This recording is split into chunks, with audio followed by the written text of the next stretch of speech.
கோவிடுக்கு அப்புறம் இல்லை online business அப்படின்றது பெரிய அளவில் வளர்ந்துருக்கக்கூடிய இப்போ இருக்கக்கூடிய சூழலில் புக் வேல்யூ அசஸ்மெண்ட் பண்ணுறது எவ்வளோ தூரம் நமக்கு ஸ்டேபிளாக இருக்குன்றது ஸ்டார்ட் அப்ஸாக இருக்கட்டும் இல்லை இந்த மாதிரி கம்பெனிஸில் வந்து நீங்கள் புக் வேல்யூ அசஸ் பண்ணி முதலீடு செய்யறதுன்றது ரொம்ப மிஸ்லீடிங்காக இருக்கக்கூடிய ஒரு ஃபேக்டராக இருக்கலாம். பண்ணக்கூடாதுன்னு சொல்ல, but it can be misleading. இப்போ புக் வேல்யூ அடிப்படையில் நீங்கள் வந்து ஒரு முதலீடு செய்யணும் அப்படின்னு நீங்கள் நினச்சிங்கன்னா how to use the book value in real time valuation, அதுதான் ஒரு கேள்வியாக இருக்கும். இப்போ தங்கத்தோடைய மதிப்பு அப்படின்னு நீங்கள் கேட்டிங்கன்னா நீங்கள் விலையை தான் சொல்லுவீங்க. But price and value are two different things இல்லையா? ஒரு கிராம் தங்கம்ன்றது $3200 ஒரு அவுன்ஸ் அப்படின்னு நம்ம சொன்னால் ஒரு கிராமுக்கு இவ்வளோன்றது கணக்கு போட்டுன்னு சொல்லலாம். பட் அதுதான் ஏன் ஒரு கம்பெனி வந்து புக் வேல்யூவை விட லோவராக அந்த ட்ரேட் ப்ரைஸ் இருக்குன்றது நீங்கள் கேள்வி கேட்கும்.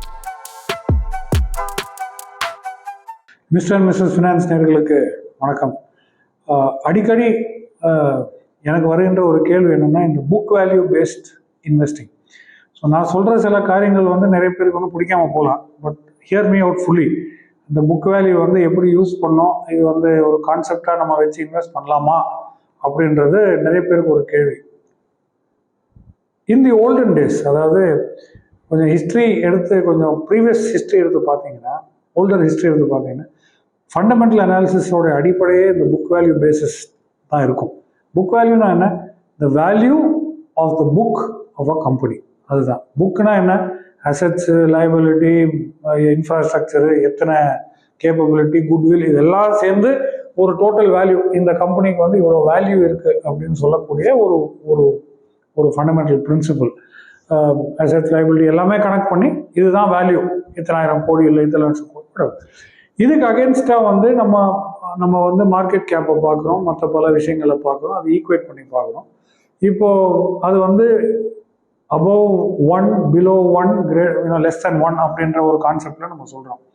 ஸோ புக் வேல்யூ இது வந்து old concept. Book value equal to 1னா it is fairly valued. Valuation concept இது ஃபேர்லி வேல்யூட் அப்படின்னு சொல்கிறோம். புக் வேல்யூ இஸ் லெஸ், அதாவது ஒரு கம்பெனியோடைய இப்போ ட்ரேட் ஆகக்கூடிய ஒரு பர்டிகுலர் ப்ரைஸ் லெவல் நீங்கள் எடுத்தீங்கன்னா அது வந்து புக் வேல்யூவை விட குறைவாக ட்ரேட் பண்ணுறது அப்படின்னு நீங்கள் சொன்னீங்கன்னா அது அண்டர் வேல்யூட் ஸ்டாக்குன்னு அர்த்தம். இது வந்து ஃபண்டமெண்டல் அனாலிசிஸ் அடிப்படையில் இன்ட்ரின்சிக் வேல்யூ அனாலிசிஸ்ன்னு சொல்கிறோம். It's called intrinsic value. அதாவது மறைஞ்சிருக்கக்கூடியது, நமக்கு வெளிப்படையாக தெரியாத ஒரு பங்கோடைய மதிப்பின் அடிப்படையில் முதலீடு செய்கிறது தான் இந்த intrinsic value analysis. So if the stock price is below book value, அது வந்து under value stock. Stock price is above book value or value, it is over valued stock. So under value ஸ்டாக்னா வாங்கணும், over value ஸ்டாக்னா விற்கணும். If it is at book value, that means it is valued at par. இப்போ இது வந்து old concept. இது ஏன் old கான்செப்ட்னு சொல்கிறேன்? கோவிடுக்கு அப்புறம் இல்லை ஆன்லைன் பிஸ்னஸ் அப்படின்றது பெரிய அளவில் வளர்ந்துருக்கக்கூடிய இப்போ இருக்கக்கூடிய சூழலில் புக் வேல்யூ அசஸ்மெண்ட் பண்ணுறது எவ்வளோ தூரம் நமக்கு ஸ்டேபிளாக இருக்குன்றது remains a huge question mark. ஏன்னா நிறைய பிஸ்னஸ் ஸ்டார்ட் அப்ஸ் வந்து ஆன்லைனாகவே இருக்காங்க, ரைட்? ஆன்லைன் பேஸ்ட் பிஸ்னஸ் மாடலுக்கு வந்து பெரிய அளவில் இன்ஃப்ராஸ்ட்ரக்சர் இருக்காது. பட் அவங்க பல 100,000 கோடிக்கு வரைக்கும் அவங்கள ஆர்டர் புக் இருக்கும் இல்லையா? They may have orders for the next 10 years. நமக்கு தெரியாது. இப்போ க்ரீன் பவர் கம்பெனிஸாக இருக்கட்டும், இல்லை டிஃபென்ஸ் டெக்னாலஜி அண்ட் அனாலிசிஸ் பண்ணக்கூடிய கம்பெனிஸாக இருக்கட்டும், இல்லை ஸ்விக்கி, ஜொமேட்டோ மாதிரி ஹைப்பர் லோக்கல் இந்த மாதிரி கம்பெனிஸாக இருக்கட்டும், இவங்களுக்கு இன்ஃப்ராஸ்ட்ரக்சர் எவ்வளோ இருக்குன்றதை பார்க்கணும். ஸோ இந்த கம்பெனிஸ் புக் வேல்யூ இருக்கலாம், புக் வேல்யூ இருக்கும். பட் அந்த புக் வேல்யூ அடிப்படையில் நீங்கள் முதலீடு செஞ்சீங்கன்னா that becomes a very challenging question. It throws open many ideas இல்லையா? இப்போ ஸோ தேர்ஃபோர் ஸ்டார்ட் அப்ஸாக இருக்கட்டும், இல்லை இந்த மாதிரி கம்பெனிஸில் வந்து நீங்கள் புக் வேல்யூ அசஸ் பண்ணி முதலீடு செய்யறதுன்றது ரொம்ப மிஸ்லீடிங்காக இருக்கக்கூடிய ஒரு ஃபேக்டராக இருக்கலாம். பண்ணக்கூடாதுன்னு சொல்ல, but it can be misleading. அப்படி ஹேவிங் செட் தட், இப்போ நீங்கள் 4700 கம்பெனி வந்து ரிசல்ட் அனௌன்ஸ் பண்ணணும். நீங்கள் அந்த ரிசல்ட்டோடைய அடிப்படையில் நீங்கள் ஒவ்வொரு கம்பெனிக்கும் புக் வேல்யூக்கும் ஷேர் ப்ரைஸுக்கும் சம்மந்தம் இருக்கான்னு பார்த்தீங்கன்னா 90% வந்து சம்மந்தமாக இருக்காது. ஒன்று ஓவர் வேல்யூடாக இருக்கும், இல்லை அண்டர் வேல்யூடாக இருக்கும். எந்த ஒரு கம்பெனியுமே இன்ட்ரின்சிக் வேல்யூ பேசிஸில் ஆன் பார்லங்க உங்களுக்கு கிடைக்காது. அதன் அடிப்படையில் நீங்கள் முதலீடு செஞ்ச மட்டுமே போதுமா அப்படின்னு கேட்டீங்கன்னா that's a bad idea. It is only one factor and it is a slightly older factor. But I think ஒரு கம்பெனி அனாலிசிஸில் வந்து வேல்யூவேஷன் பிரகாரம் நீங்கள் முதலீடு செய்யணும்னா there are other things to look at. அவங்க சேல்ஸ் க்ரோத் எப்படி இருக்குது, ரெவென்யூ க்ரோத் எப்படி இருக்குது, ப்ராஃபிட் க்ரோத் எப்படி இருக்குது, கோர் பிஸ்னஸ்லேருந்து ப்ராஃபிட் வருதா இல்லை ஆன்சிலரி பிஸ்னஸ்லேருந்து ப்ராஃபிட் வருதா, அந்த ஃபோக்கஸ் எங்கே இருக்குது, plus cost of labour man power, அது வந்து there are certain fix percentage. ஒவ்வொரு செக்டருக்கும் அந்த குறிப்பிட்ட லெவல் இருக்குது. அதாவது மேன் பவர் காஸ்ட் வந்து ஐடி அண்ட் மற்ற செக்டர்ஸ் பார்த்தீங்கன்னா 20-25% அப்படின்னு சொல்லுவாங்க. அதுக்கு மேலே இருக்கக்கூடிய ஐடி கம்பெனிஸ்க்கு வந்து லேபர் காஸ்ட் ரொம்ப அதிகம். தட் மீன்ஸ் யூஆர் ஸ்பெண்டிங், அதாவது ஒரு பீப்புள் லேபருக்கு வந்து நம்ம கொடுக்கின்ற பணம் வந்து நமக்கு கிடைக்கிற அவுட்புட்டை விட மிக அதிகமாக அங்கே கொடுத்து நம்ம we have to earn that money. So the price we are paying is very high. அது வந்து கொஞ்சம் டெட்ரிமெண்டல். ஸோ மல்டிபிள் ஃபேக்டர்ஸ் இருக்குது ஒரு கம்பெனி அனாலிசிஸில். புக் வேல்யூ மட்டுமே நீங்கள் அடிப்படை காரணமாக வச்சிங்கன்னா it can be very challenging. So மற்ற ஃபேக்டர்ஸும் சேர்ந்து இந்த புக் வேல்யூ நீங்கள் யூஸ் பண்ணிங்கன்னா I think it ads a lot of value. இப்போ புக் வேல்யூ அடிப்படையில் நீங்கள் வந்து ஒரு முதலீடு செய்யணும் அப்படின்னு நீங்கள் நினச்சிங்கன்னா how to use the book value in real time valuation, அதுதான் ஒரு கேள்வியாக இருக்கும். ஸ்டாக், ஒரு குறிப்பிட்ட ஸ்டாக் வந்து அந்த கம்பெனியோடைய, அந்த குறிப்பிட்ட கம்பெனியோட புக் வேல்யூவை விட குறைவாக ஒரு ட்ரேட் ப்ரைஸ் நமக்கு கிடைக்குமானால் அது வந்து under valued stock. So it is trading below its book value. அதோட உண்மையான வேல்யூ புக் வேல்யூ தான், ஒரு ட்ரூ மதிப்பு. இப்போ தங்கத்தோடைய மதிப்பு அப்படின்னு நீங்கள் கேட்டிங்கன்னா நீங்கள் விலையை தான் சொல்லுவீங்க. But price and value are two different things இல்லையா? ஒரு கிராம் தங்கம்ன்றது $3200 ஒரு அவுன்ஸ் அப்படின்னு நம்ம சொன்னால் ஒரு கிராமுக்கு இவ்வளோன்றது கணக்கு போட்டுன்னு சொல்லலாம். பட் அதுதான் மதிப்பான்னு நான் கேட்டால் அது மதிப்பு கிடையாது. பட் இது இன்டர்சேஞ்சபிளாக நம்ம சந்தையில் வந்து யூஸ் பண்ணுறோம். மதிப்புக்கும் விலைக்கும் வித்தியாசம் தெரியாமல் யூஸ் பண்ணிட்டு இருக்கோம். ஸோ நம்ம பேசுறது இன்ட்ரென்சிக் வேல்யூ. இப்போ ஒரு குறிப்பிட்ட ஸ்டாக் வந்து பிலோ தட் புக் வேல்யூ அப்படின்னா அதில் 2-3 காரியங்கள் நீங்கள் யோசிக்க வேண்டும். ஒன்று வந்து பிலோ புக் வேல்யூ இருந்தால் அண்டர் வேல்யூ. அப்படின்னா அதுக்கு அந்த மினிமம் புக் வேல்யூ லெவலுக்கு வர வேண்டும் என்பது தான் ஃபண்டமெண்டல் அனாலிசிஸ் நமக்கு சொல்லித்தருது. பட் என்னோட கேள்வி அதுக்கு மாறாக இருக்கும்.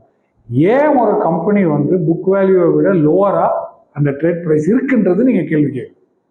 The very fact that it is trading below book value means that there are some challenges. இல்லையா? இப்போ வந்து நம்ம ஒரு கம்பெனிக்கு வேலைக்கு போகிறோம். இப்போ யாருக்குமே வந்து சம்பளம் வந்து எந்த ஒரு நபர்கிட்ட கேட்டாலுமே இது போதும், ஏன் நான் பண்ணுற வேலைக்கு இது வந்து சரியா இருக்கு அப்படின்னு எவனாவது சொல்லி கேட்டிருந்தீங்கன்னா அது வந்து மிரக்கல். அது வந்து லைஃப்பில் கிடைக்கவே கிடைக்காது. எவ்வளோ பெரிய ஆளாக இருந்தாலும் இது வந்து நான் செய்கிற வேலைக்கு இது வந்து ரொம்ப கம்மிப்பா. அதனால தான் ஆஸ்பிரேஷன் இல்லையா, நம்ம வளரணும், இன்னொரு கம்பெனிக்கு போனோம், அதிகமாக சம்பாதிக்கணும், நீட்ஸ் இன்க்ரீஸ் ஆகுது அஃப்கோர்ஸ். பட் ஒரு சிம்பிள் உதாரணம் சொல்கிறேன், ப்ராக்டிக்கலாக நீங்கள் வேல்யூ பண்ணணும். ஸோ இதோட அர்த்தம் என்ன? We are never being, we think we are never value. அந்த நமக்கு தருகின்ற அந்த மதிப்பு தான் அந்த சம்பளம் அப்படின்னு சொன்னாலும், மாத சம்பளம் அப்படின்னு சொன்னாலும், அது வந்து நம்மளுடைய கொடுக்கின்ற அந்த வேலை, the value of our work is not being fairly done. அப்படி தான் நம்ம நினைக்கிறோம் இல்லையா? எந்த ஒரு வேலைக்கு செல்லுன்ற ஒரு நபருக்கு இதுதான் மனசில் இருக்கும். ஸோ அப்படி இருக்கும்பொழுது நீங்கள் கேட்க வேண்டியது என்ன? ஸோ அதனால நீங்கள் ஆஸ்பிரேஷன், அடுத்த கம்பெனிக்கு போனால் வேறு வேலையை தரும் எக்ஸெட்ரா. அது வந்து 1000 ரீசன்ஸ். பட் ஓகே, இதே நீங்கள் ஒரு பங்கின் கான்செப்டுக்கு கொண்டு வாங்க, ஒரு ஷேர் கான்செப்டுக்கு கொண்டு வாங்க. எதனால ஒரு குறிப்பிட்ட பங்கோடைய விலை or trade price is below the value, below the book value அப்படின்ற கேள்வி நீங்கள் கேட்கணும். ஸோ அதில் வேறு சேலஞ்சஸ் இருக்கா, இல்லை பாஸ்ட் ஹிஸ்ட்ரி இருக்கா, இல்லை it is recovering from a restructural அட்ஜஸ்ட்மெண்ட்டா, இல்லை வேறு ஏதாவது காரணிகள் இருக்கா, வேறு நஷ்டங்கள் பண்ணியிருக்கா, இல்லை அவங்க ட்ரை பண்ண வெஞ்சர்ஸில் ஃபெயிலியர் ஆயிருக்கா, இல்லை வாட் எவர், வராக்கடன் அதிகரித்து, சம்திங் வில் பி தேர். ஏன்னா ஒரு காரணம் இல்லாமல் அது மினிமம் அந்த ஒர்த் வேல்யூவை விட கீழாக ஒரு ஸ்டாக் வந்து இருக்கக்கூடாது. பட் ஃபண்டமெண்டல் அனாலிசிஸ் நீங்கள் இந்த கேள்வி கேட்க ஆரம்பிச்சுன்னா you will start looking at other factors. இரண்டாவது, why should a stock be valued higher than book value? So book value விட ஹையராக, அதிகமாக எதுக்கு அந்த ட்ரேட் ப்ரைஸ் இருக்கணும் அப்படின்னு நீங்கள் நினச்சிங்கன்னா, சேம் கொஸ்டின். இப்போது கம்பெனிக்காரன், நீ அந்த பழைய உதாரணத்துக்கு போங்க, சம்பளம் கிடைக்கின்ற நமக்கு வந்து இதுதான் நம்மளுடைய, நான் செய்கிற வேலைக்கு இதுவா சார் என்னோட ஒர்த் எங்கே இருக்கும் அப்படின்னு நம்ம நினைக்கிறோம். Self worth. சம்பளம் தர்றவனுக்கு உனக்கு நீ என்ன கிழிச்சேன்னு இவ்வளோ கொடுக்குற, இதுதான் அவன் நினைப்பான் இல்லையா? What how you done? நீ அவ்வளோ பெரிய காரியம் நீ செய்யறதா அவனும் செய்கிறான். இப்படிதான் கம்பெனியோட அவுட்லுக் இருக்கும் இல்லையா. நீ இல்லைன்னா இன்னொருத்தன், அதுதான் அவங்களுடைய நோக்கமே.